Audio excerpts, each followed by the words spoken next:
I remember sitting on the sofa right after we found out that I was pregnant. I'd had a previous miscarriage and I was nervous. What if this one ended like the last one? I wasn't sure I could handle that. I had just been to the doctor for the first ultrasound and all was well. My husband, Jason, was about to be deployed for 6 months, and we were daydreaming about all the possibilities. What if we have twins? I asked. Jason laughed too. I don't think we can afford it. I placed my hands on my stomach and rubbed it like a genie lamp. Don't split, little egg. Jason put his hands on mine and said, "One baby." I look back at that moment and wonder if, in some cosmic way, we made this happen. 2 weeks later, I was on my way home from work, driving down a 2-lane Texas back road, when a guy in a Ford F-150 ran a stop sign. He was on his cell phone.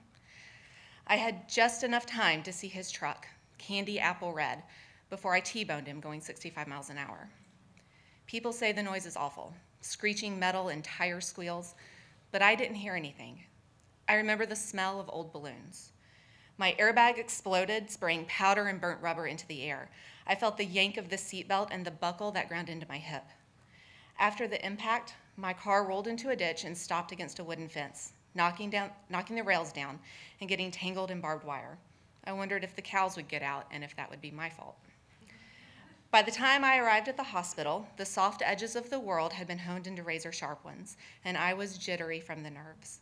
I asked the doctors to wait for Jason to arrive before they took me for an ultrasound.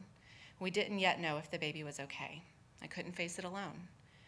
As soon as he got there, they took us back. I grabbed Jason's hands. Mine were shaking from fear, and I couldn't keep them still. The doctor wasted no time in getting the ultrasound started. After a moment, she said, "The heartbeats are strong." My hands stopped shaking instantly.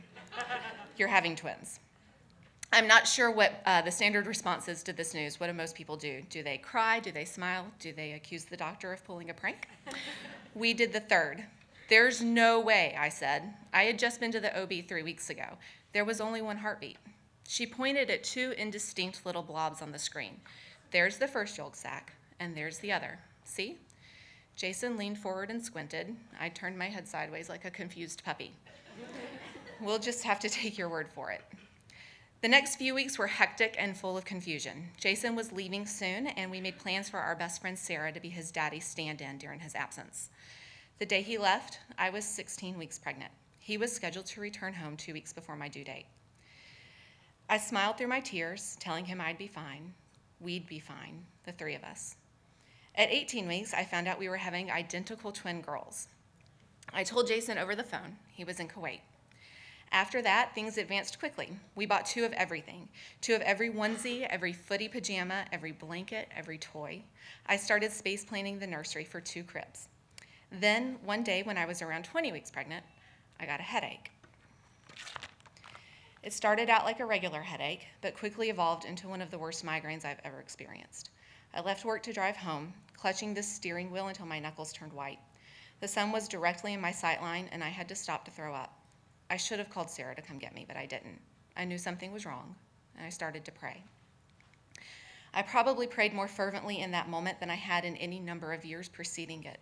I prayed for help, I prayed for protection, I prayed for guidance, I prayed for my children. Please, please, please let these babies be okay. Please, God, please. I will do anything if you will just protect these baby girls. I waited at home for Sarah to come pick me up and take me to the emergency room at the military hospital. They gave me an IV and hooked me up to a fetal heartbeat monitor. After several minutes, a nurse came in to check on me. He smiled reassuringly. "Don't worry, I can hear the heartbeat." I was paralyzed with fear, but I knew what he'd said.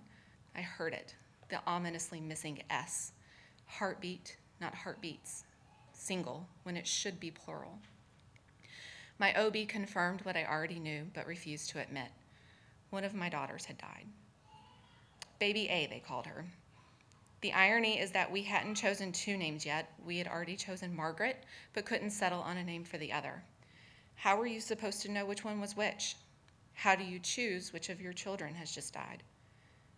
We settled on Margaret for the survivor. Margaret is our daughter who lived. And her sister, Jason calls her Mallory. I was surprised to learn that because we never really talked about it again until recently. At the time, I felt like Mallory wasn't it for me. I've never known what to call her, so I've always just said Maggie's sister. And that's a traitorous feeling, to know that you loved your child so much that you would grieve her 8 years later but couldn't bring yourself to give her a name. For all of these years, I have left that one primal parenting task undone. But I have come to realize that giving her a name is the last remaining part of what I need to do to heal. Naming her is important, not just for me, but for my family, for my husband, for each of my daughters. My unnamed child deserves to join the ranks of those who we grieve specifically, not anonymously. Maggie's sister deserves to be called by her name, Mallory.